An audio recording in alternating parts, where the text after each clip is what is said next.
What is up? I'm Dennis, and today we are going to talk about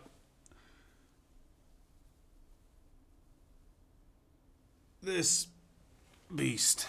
So, before I get into this actual drum, I'm going to give you a little bit of backstory or history about the Tama bell brass snare drum, which is a very mythical drum.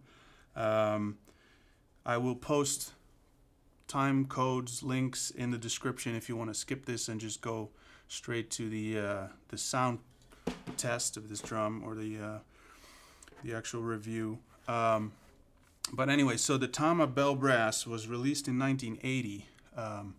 Originally in the first catalog in 1980, it was listed as a 5mm shell, and actually in the European catalog it was listed as a 5mm shell. I think the American catalog didn't even list the thickness of the shell, and then there's the Japanese catalog that actually listed 4mm to add to the confusion. Now people are saying that that was a typo in both of those catalogs and that they actually only ever made 3mm shells. Now I personally don't really care, but the idea for this drum was to make a replica of what would have been the 1980 first release bell brass. So it's a 5mm shell, has all original time correct, period correct Tama hardware on the shell. This alloy is the exact same alloy as the Tama alloy that was used at the time. On this particular drum, Cade also did what he calls the old bell finish. So it has like a patina on there, like a church bell would have, which Tama also did in 1980 on that first run. So people are saying that no actual 5mm Tama bell brass drums exist. All of the drums that I've been able to track down were in fact 3mm, or friends or acquaintances who have an original Tama from 1980. Those are supposed to be about 17 pounds. This thing is 23.5 pounds. Now, the most famous bell brass snare drum would be Ross Garfield's Terminator, which was used on Nirvana's Nevermind and a bunch of other albums in the 90s. It is definitely a Tama. It's definitely bell brass with this finish, the old bell finish. He claims that his Terminator is heavier than the 6 or so other Tama bell brass snare drums he has, and he claims that it is about 30 pounds, which makes me believe that his Terminator is at least a 5mm, maybe a 6mm. But either way, if this is purely a replica of a myth, that's fine with me too, because it sounds incredible. But anyway, yeah, so that's this drum. Now, what's special about this drum is the finish, obviously. I mean, that's purely cosmetic. But what's really great about these original Tama drums is the oversized snare wires. I mean, this thing is heavy, so I hope you can see that. Won't really focus, but anyway, so the snare wires are actually longer than the diameter of the drum, and then there's these rollers at the end which almost function as what on normal snare wires the bearing edge would be. So the strap is sitting over the roller, and then the wires are extending all the way across the shell, and because of the snare bed, the wires are not touching the head at the bearing edge, and they just, start touching the head maybe an inch or half an inch into the head. So the interesting thing about these rollers is that you can bypass them as well. You could just put a strap underneath and put regular wires on there, which I tried, but it does somehow take away some of the mojo of this drum. But anyway, so yeah, I feel like these are a big part of what makes this drum special. But otherwise, yeah, I mean, Cade can do anything you want. He could do tube lugs. I mean, he can replicate a Tama bell brass if you want to with original Tama hardware. But he can also do tube lugs, a trick strainer, anything you want. I am seeing a 3mm in my future because I love this thing so much that I really just want to have all the variations. Now, talking about the sound of this drum, I'm very excited about this drum because I've owned many snare drums in the 25, 30 years that I've been playing. And I've owned a lot of high-end snare drums and also custom boutique snare drums. A lot of them I bought and then, you know, tried for a while, didn't love, sold them. There haven't been a whole lot of snare drums in my life that I put on my kit and absolutely blew me away from the very first time I hit it. And this drum did that. It is a very special and different drum. It is unlike any other snare drum. On a recording, it might not be as obvious, but in a room, when you're behind your kit and you play the drum, it is very obvious. It is loud, but it is not a drum that's just going to work for loud stuff. It's just that the dynamic range of this drum is much greater than your average other snare drum. You can hit this thing as hard as you possibly can and it won't choke. It'll still sound like a snare drum. There's no sort of ceiling to where it will choke out. But it's incredibly sensitive as well. You could totally use this for a jazz gig if you wanted to. The tuning range is incredible. When I took it out of the box, the heads were slack just for transport.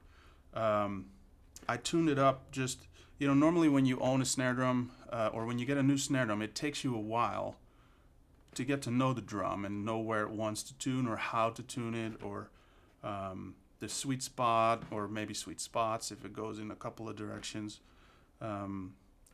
This drum, I just instinctively tuned it wherever I you know, figured I'd have a nice starting point. Put it behind the kit and it instantly sounded incredible. So I was like, wow, I hit the sweet spot just by accident. But then as I started to mess with it, I learned that it just sounds great anywhere. You can go really low, you can go really high. And when you go really high, it also doesn't choke. It just, there's a low end in this drum. And the Terminator that Ross Garfield has, he actually, one of the things he says about that drum is that it has more low end than the other bell brass snare drums he has. So surprisingly for a 5mm shell, this has a lot of low end going on. It sounds big, it sounds fat, and it's loud if you want it to be. What's great about it being loud, if you hit it hard, it makes it incredibly easy to record because hi-hat bleed is always an issue. If your snare drum is really loud, that makes the relative hi-hat bleed less. So it's really great for recording because it makes mixing easier. Also, more of the snare drum projects into the room and the room mics, so that makes the snare sound bigger. So the couple of days that I've been recording with this drum, it was really obvious that it's just an incredible drum. It comes with the original lugs, original strainer. It has an original tone control on there, although this has the knob with the wings instead of the big round knob, because those are really hard to find, but they're essentially the exact same thing. Cade also included this, which I had never tried before, and I actually totally fell in love with it, a snare weight, which I think this is called the MB1 or M1. It's kind of neat. It has this magnet in the center and then it has rivets on the flaps, so you can fold it over and kind of dial it in that way. I don't know if you can see that, but you can fold those in. So it's kind of neat, and I mean, I understand why he included it because it works great on this drum. Tone control does as well, but the tone control stays in contact with the head. This snare weight thing, what it does is when you hit the drum, it kind of flaps up and drops back down, so it's kind of like a natural gate. Although it sounds great wide open also. A couple of friends of mine have a 3mm. The first obvious thing that I noticed is that the 5mm seems to be drier than a 3mm. It has a little bit more of a focused sort of pop to it. It would be interesting to compare two of them side by side, but anyway, I'll let you listen to this drum.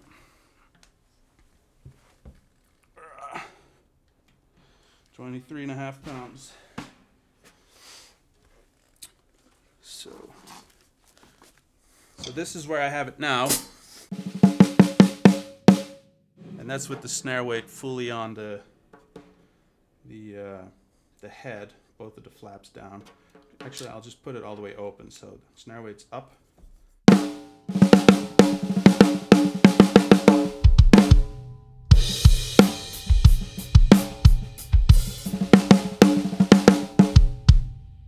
So it has really nice low end in the attack. And those are not rim shots, these are just center of the head. Rim shot would be this, which adds, it doesn't lose low end, but it adds a little bit of, you know, projection to it. So snare weight with the flaps up.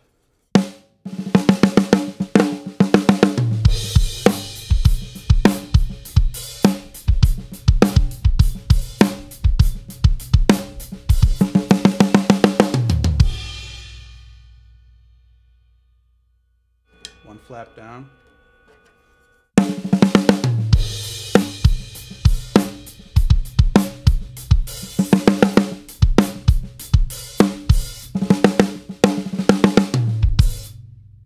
Both flaps down. It's not going to be a huge difference.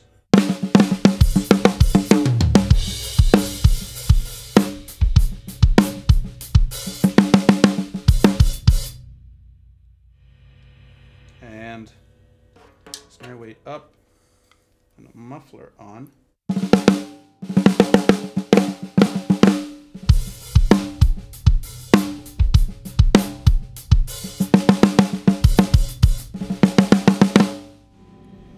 It's really kind of subtle. I can get a little bit more going.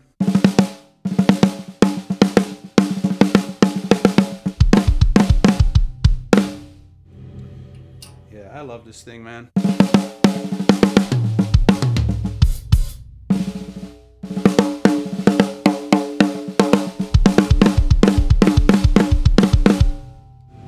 And even without any muffling, the actual tone and overtones of the drum are not offensive or annoying at all. They're just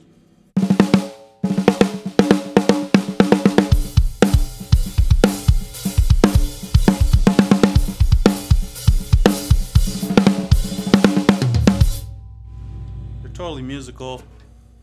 For recording, it's really nice to have the snare weight on. For some reason, it's just perfectly balanced.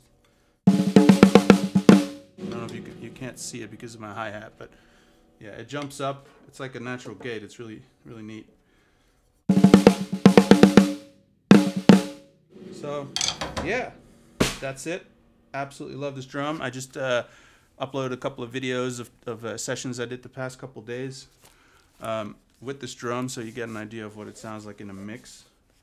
Definitely I'm going to try to use it on some softer, low volume music, just to see how that, you know, works. Tune it way down.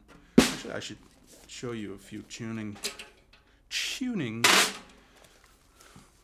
So I'll take the snare weight up. This is somewhere right in the middle, I would say, right? So let's go down. 2, 3, 4, 5, 6, 7, 8, 9, 10. I mean, the low end is incredible. Put the snare weight down.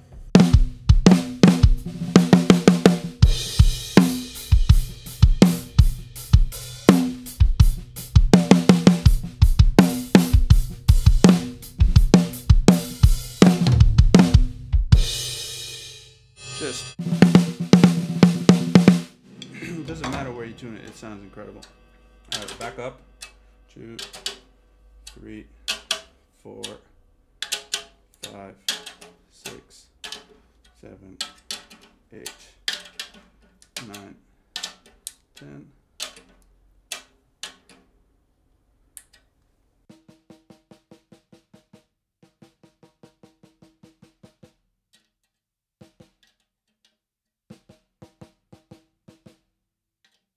It's amazing how easy it is to tune. Diecast hoop definitely helps, but that's not totally cranked, but definitely high.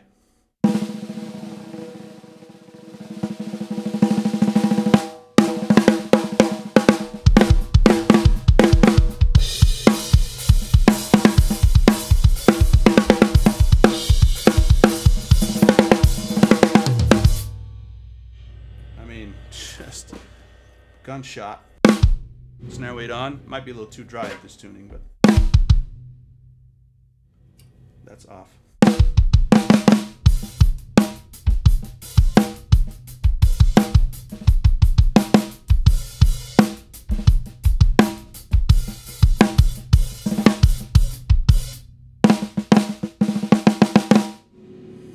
Just great. But I kind of like it open at this tuning.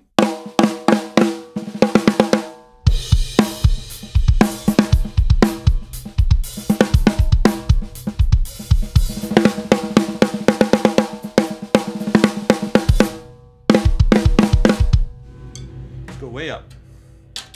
2, 3, 4, 5, 6, 7, 8, 9, 10. Cranked.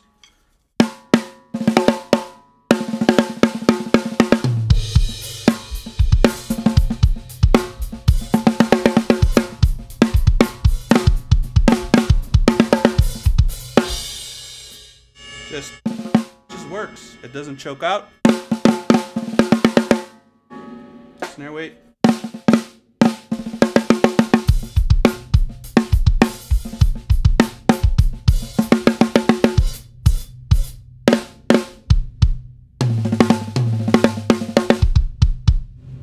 Just works, man. Flaps up.